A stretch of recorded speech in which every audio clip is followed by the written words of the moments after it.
Welcome to this episode of End of Life Conversations. I'm Reverend Wakil David Matthews. And I'm the Reverend Mother Ana Luisa Armendariz.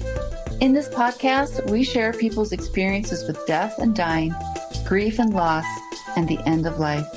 Every episode, we are so honored and blessed to share stories with amazing, compassionate, and wise guests. So let's get started.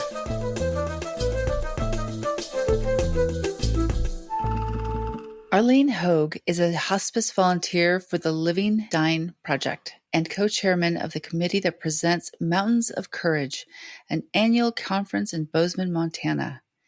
This conference, in its 12th year, provides a venue for conversations with the living about death and dying. Arlene, recognizing the advantages of living with an awareness of our mortality, is working to help bring about a more positive view of death into our Western culture. She is the mother of 5 children. Hello, Arlene. Hello. So glad to have you with us. Thanks for being willing to share your story and all the work you do. Yes. So we always start with this question. When did you first become aware of death?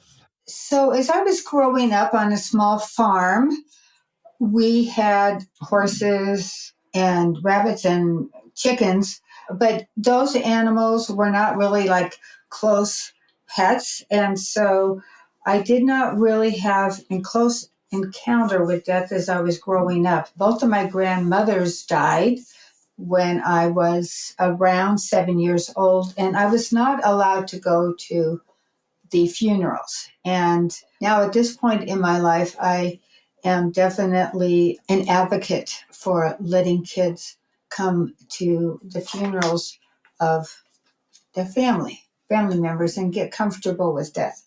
I didn't really have any close friends die until a friend of mine in 1999.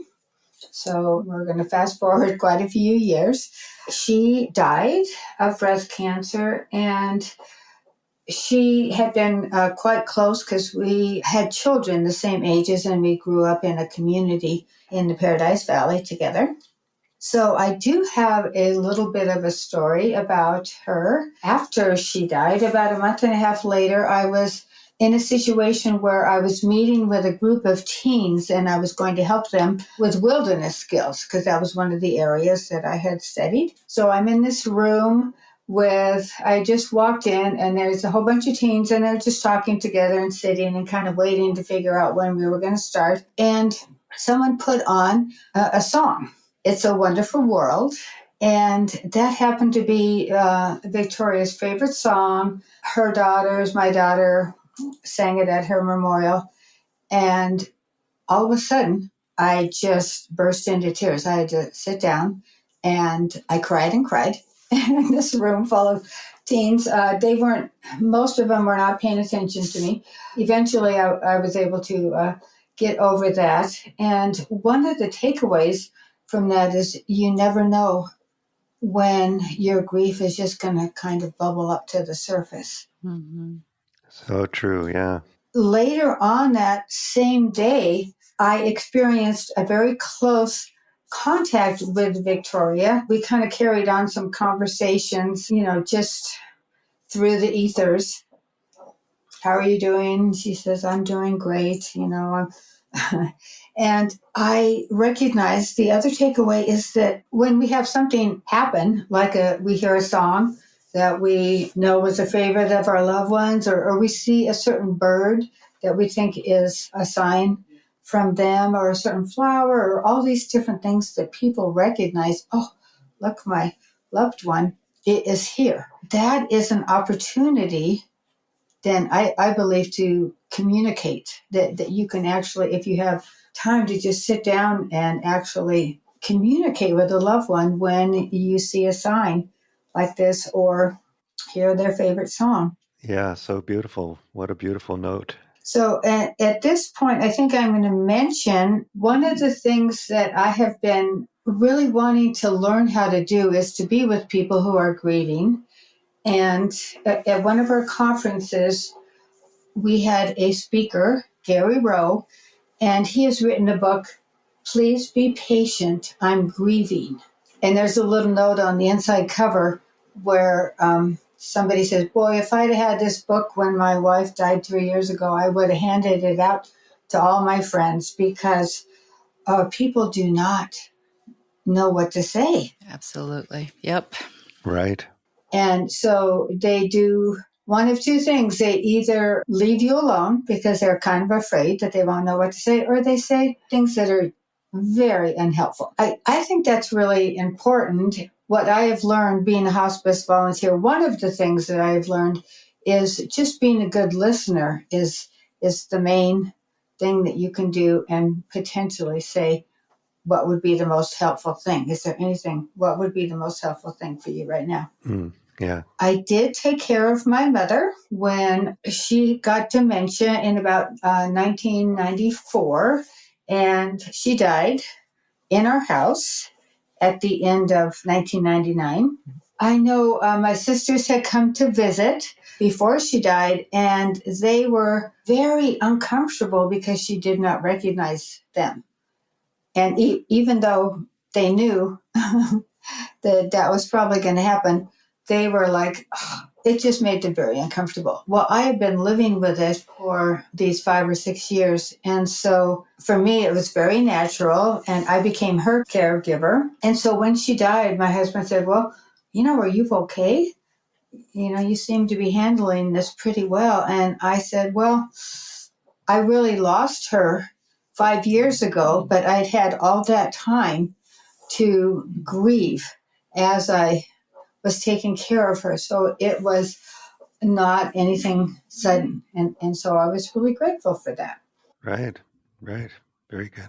That does seem actually to be a link in a lot of people's stories with regards to our aging parents with dementia. Like, you lose them a lot sooner than their actual death day, right? So So true. Yeah. Yeah. There is a whole subject, anticipatory grief, that people have written about that exactly refers to that situation. So the main impact on my life with this death and dying field came in 2010. I went to a Sufi dance camp, a week-long Sufi dance camp outside of Portland. And there was a man there, Bodhi B, who had been invited to give a course in like an hour and 15 minutes every day for the week that we were there on death and dying. And I was so taken by all his comments, things that I had not really considered, how our culture really does not deal with death very well. And I remember telling my friend, wow, this is great. Now I know what I'm going to be when I grow up. Even though I was 60 years old, it was like, oh, yeah, this is it. So one of the things that Bodhi said was, as soon as you can remember this, every morning ask yourself, is this the day I'm going to die? And it's not in any way to be a morbid idea or to instill fear, but if you can let that possibility influence your thoughts and behavior throughout the day in a positive way, you could be acting not from a fear of death, but from the exact opposite, acceptance and familiarity with death. Because when we have death sitting on our shoulder, then we might say, you know what, this argument is so not really worth it. Or we know that people might regret when their loved one dies, and they think back and they go, oh, what was the last thing that I said to that person? And, oh, we had an argument. And, oh, I wish they were still here so I could say, oh, I'm so sorry. So having that actually in our minds, I think really helps us live to be more positive, loving human beings. Mm-hmm. I love that. Exactly. Very well put. Yes. Yeah, we were blessed to have Bodhi on. So, one of our earlier episodes. So, Bodhi's a big part of this community as well. Mm-hmm. Another thing he had us do is we took these brown paper lunch sacks and we wrote on them what we would have on our gravestone. And then we put them on our heads, and we had to wear them around the whole day during this dance camp. So fun. Which was an interesting exercise. And there was a lot of people at the camp who were not involved in his class, and they were, what are you guys doing? But it was just another one of those little exercises to bring us more aware. What would you like on your gravestone? What do you want to be remembered by? Yeah, exactly. At this point, some people are writing what they would like to be said at their memorial services. And some people are having their memorial services before they die so that they can be there.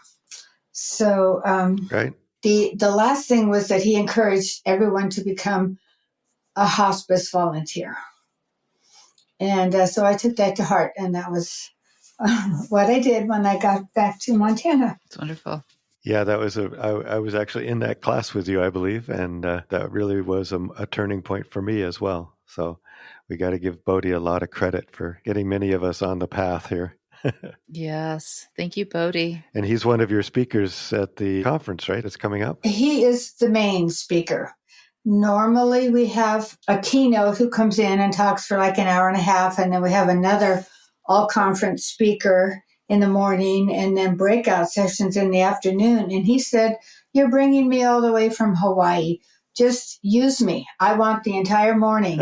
I want to be able to move the chairs around. Will that work? And etc. So, yes. And then at the end, there'll be a question and answer again with Bodhi. So beautiful. And he's coming a day early, so I'm hoping we can schedule him somewhere. I'm not sure what would be the best place, a school, a church, where to make use of his time. Great. Beautiful. So what is your current work? What are you currently involved with professionally? Well, I happen to be a bookkeeper. I'm working in a company that my son is the manager of. He actually is completely holding the company together, my son Jesse, so he's my boss. And then starting like in the fall of every year, I am majorly working on putting on our conference. There's really only two of us who are actively doing this, and I'm the main one, so I am also a volunteer for the Living Dying Project, which is centered in the Bay Area, and Dale Borglum started that. He was friends with Ram Dass and a number of other people who were in that field way back when. So Dale and Bodhi B, Ram Dass, and Joan Halifax, who is a Buddhist Roshi, put together a really wonderful film series called Dying into Love. And so I bought that and watched it several times over, and that's how I got connected up with Dale Borglum. I took a weekend course in, I'm not sure what he called it back then, but it's basically conscious dying. I was in Montana. Everyone else was in the Bay Area, and he'd turn his computer around and let everybody see me. And now he has the course online. But he had a bi-monthly meeting that I have gone to like over the last 12 years. Wow. And it's been very helpful. He is quite the speaker. He says being with the dying is my practice for becoming enlightened. I mean, it's his practice is being with the dying. I'm still doing that. Mm-hmm. And then occasionally they'll see if I can be a volunteer for one of their clients. So I am doing that. I was also an active volunteer for our hospice here in Bozeman until COVID. And so I haven't been as active in that sense. Basically, putting on this conference is one of the most difficult things for me. I know that's one of the questions you ask, is finding people who are interested in actually volunteering. And once they volunteer and do it, then they say, oh, that was way too much work. And sorry, I'm off the committee. That's kind of been the story for the last 5 or 6 years. Initially, I was not the head of the committee. There was other people, but they've all kind of moved on. Right. That's a volunteer's dilemma, right? I think so. So often we want to be there and participate and do the work. And it's hard to find people with the time and the energy and the commitment and the persistence and the resilience and all those things that are needed to carry on. Yeah. Especially, I think you probably have had this experience too. We try to bring in young people, but they've got very busy lives, and they can't they don't have time for that. But I really appreciate that you're doing that work, and it's very, very important work, and glad you're doing that. What would help you feel supported with those challenges or with the work that you do, or just in your life in general? Well, I think part of it is something that I need to do inside. So sometimes when I mention, what's your conference about? And I say, Conversations with the Living on Death and Dying, people react. They, not always like, oh, we need that so much, but sometimes like, why are you doing that? And then other times I get a very positive reaction. We have somebody who recently moved to our area, Tajali, and she was saying, this is so important. I'm so glad you're doing this. How can I help support you? So it's just having people be open to the idea that it's okay to talk about death and dying. So I guess that would be it. Mm-hmm. Yeah, finding those people who can hold us, in our community. Yeah, we hear that a lot. Exactly. And Tajali is a wonderful person. I know her too. She's amazing. She's really amazing. So I'm glad she's there. And so our next question is, what frightens you about the end of life? Well, for the last 14 years since I've been studying the end of life field, I feel like I've gotten way more comfortable with the idea of my own death. And then the other thing is having all these videos available on the near-death experience that people, and where they just go, it's the most wonderful, beautiful, loving place. You can't imagine. There's nothing to fear. So I feel like that has helped me over the years. I guess the thing that would be the most scary is if something happened when I was away from my family and dying all by myself. And my dream that I'm hoping to put into place. I recently listened to Stephanie and Jeffrey's interview that you guys did, is to have some idea that my death is coming and to gather people around and to be able to just see them and say goodbye and to have that kind of an experience. I know in the past I've had friends who have been in the middle of dying and they did not say anything to their dance community, or they were just, they didn't want anybody to know, I guess. I'm not really sure. And I felt like, wow, I didn't have an opportunity to come and say goodbye. I know Stephen Jenkinson, who is somebody that Bodhi interviewed, or he was a friend. He's called the Grief Walker from Canada. Stephen Jenkinson, he talks about our death being, it's like a gift to the community, this Last Supper type of idea. And I really like that concept. I do too. And, as a Sufi, every moment is potentially your last. So I have to encourage myself to always treat the dinners and the brunches and the walks with friends as potentially the ultimate one and treasure them. Yeah, we had a Reverend Mabry was one of our guests a while back. And I remember his comment as a pastor, how he wished that people in his congregation would let him know when they had a death going. And so he said, often they don't, and I don't understand that, even of pets, he was talking about specifically pets. He said, I want to be there. I'm their pastor. I want to be there for them, but they keep it to themselves. And I love the idea, Arlene, of it being a gift to your community and to your friends and your beloveds to share what's going on with you and share that most sacred time. Thanks for that. So I have a story about my first hospice client. I visited this man, Dell, for several months every week, and we did develop a very strong bond. And then I remember I went out of town and I said, I'm going to have to miss next week. And I remember him being quite distressed by that. And I said, but I'll be back. It's okay. So I did leave town and I came back and visited him. as soon as I got back. And as it turns out, this man lived by himself. I ended up being the last person to see him alive. And I almost felt that, did he wait for me to come back? Because he died just a couple hours later. Wow. And I was wishing that I had been more aware of the fact that I can't just pretend like these visits are going to go on week after week. Mm-hmm. So in hindsight, that's this whole idea of, is this the last time? Mm-hmm. And it was the last time. We had a very nice visit, but I think I would have done things differently if I had been more aware at the time. Mm-hmm. Mm-hmm. Well, that's beautiful. Yeah, one of the questions we like, and I think is important to help all of us understand better, is how you keep yourself resourced. Mm-hmm. What kind of practice or prayer or whatever you have that helps you be resourced. You spoke about community, which is, of course, very important and can be very much a part of that. But is there anything else you would want to share with us about how you keep yourself resourced to continue to do this work? Well, I would say listening to inspiring podcasts, listening to things that will help me de-stress. So taking time off.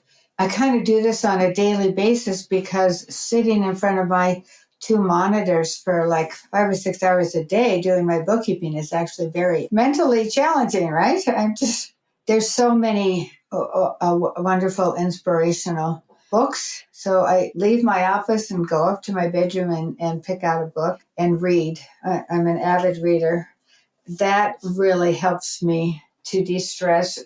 We have a nice property, so in the good weather, I just go out to our backyard. We have a little pond with ducks. Right now, it's snowing and everything is covered as perfectly white. So it's beautiful, but we have some wonderful weather all late spring, summer, and fall. So being outside, going for a walk.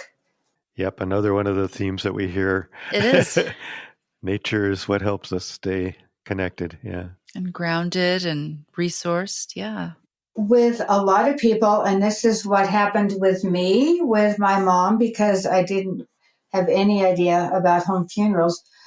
When somebody dies, very shortly, very quickly, you call up the funeral home, right? And they come over and pick up the body. And because I think a lot of us are just scared, here's a dead body and we don't know what to do. I believe there is so much value in not calling the funeral home immediately. So in Montana, it's actually legal to wait 48 hours. 48 hours, 2 days. In California, it's 3 days. But I'm not suggesting that people necessarily need to wait that long, but they're friends. They can gather, they can wash the body, dress the body. You don't have to be an expert to be able to do this. You're not going to harm the person whatsoever. And it can be a very important ritual. And then find that space for the body to rest. Either you can have a memorial service in your house or just have your friends come by so that they can actually sit with the body and say goodbye. And for the most part, you don't need to do anything special unless it's a really hot day. Then you might need to think about getting dry ice or something. But if you're talking about just 6 or 8 hours, I think it makes such a huge difference because even if the person doesn't die in your home, you can bring the body home and have it there. And it's not like we're trying to put the funeral homes out of business. It's just they whisk the body away. And that's, I really don't think that's a good idea. I think it's really important to be able to take time. And people have called me up when a friend has died and they knew I did home funerals. They said, how much time do we have? And I said, you have 48 hours. Mm-hmm. And so they didn't need that much time, but they were so happy that they had the rest of the night or, whatever to do their own rituals. Mm-hmm. I really appreciate that, Arlene, because it is something that the world over in this culture does not understand or know, or unless you're a person of color or an Indigenous person, and that is actually something that we do. And to offer this up for folks in hospitals. So when my sister died a few years ago, I preempted anybody whisking us out. And I asked them to give us 3 hours minimum so that we could, I did that. I dressed my sister, her friend came and we washed her, and we had a short memorial there for her. And the hospital was really surprised by this. And I said, well, you need to normalize this as for everybody. People need to know that they can do this. And in Colorado, we do have 3 days. And we are also legally allowed to leave with our bodies, our loved one's body. But that hospital also gave me a hard time about that. And it generally is like my home funeral director mentor said that she had often been called by Indigenous people trying to like leave with their bodies and being told no. And she had to show up with paperwork and say, no, it's actually totally legal. Like, leave us alone. So thank you for sharing that and spreading the word. It's so valuable and so sweet and it's just lovely.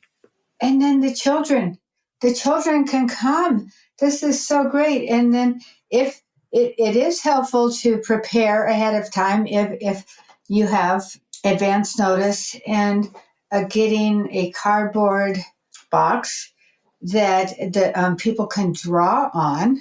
That's a favorite thing for people to do when they're coming to visit, is to add their artwork to the cardboard coffin. And yeah, it just brings it home, because everyone needs to realize that that's what's happening with everyone in this life. And I don't know how we got to the state where nobody likes to talk about it. I'm not sure how that happened. But other cultures do death and dying differently. Yeah. So respectful. Definitely. Yes. And that's our whole goal here, to create that space. So we really appreciate people like yourself doing that work and willing to talk with us and keep bringing that forward, that this is something that's just part of life. And it's a beautiful part of life. It's one of the more sacred moments in our lives. Exactly. Exactly. Yeah. So I think you kind of did a good job of answering our questions before we asked them, which is great. I know. She just preempted everything before we had to ask. So is there anything else you'd like to share before we go to the poem? Well, I would like for you to add to the links this book, Please Be Patient, I'm Grieving. We will. I think that would, if people could actually get comfortable with the fact that they don't have to say anything, and they can just show up with someone who's grieving and just be there. They don't have to say anything. Right. They just have to be a good listener. And then for sure, not ask questions like, aren't you over it yet? Or, Right. I mean, I don't know if anybody still does that, but there is this concept of how long it's normal to grieve. Yeah. Everyone is different. And it's so important to not abandon the grieving person, but at the same time, be there for them and let them know they get to do it however they want. That's right. So I like the segue from me too, because, I've had phone calls by people who are like, I don't know what to say. I don't know what to say to them. And usually I say, I'm sorry. And just stand there and just be willing to bear witness to whatever grief comes out. The next thing I would say is, instead of having people say, what can I do? Instead, just be like, I'll be bringing over supper, or I'm going to check on you in a week. But actively do the thing instead of waiting for people to know what they need, because in the spiral of grief, you don't know anything except this huge well of tears and sadness and hole. Yeah, it's a hole. I felt it too as I said that. But so, those are the little things that we can all start saying, hey, go offer dinner for your friends. Just drop it off. Don't even worry about it. So I appreciate that.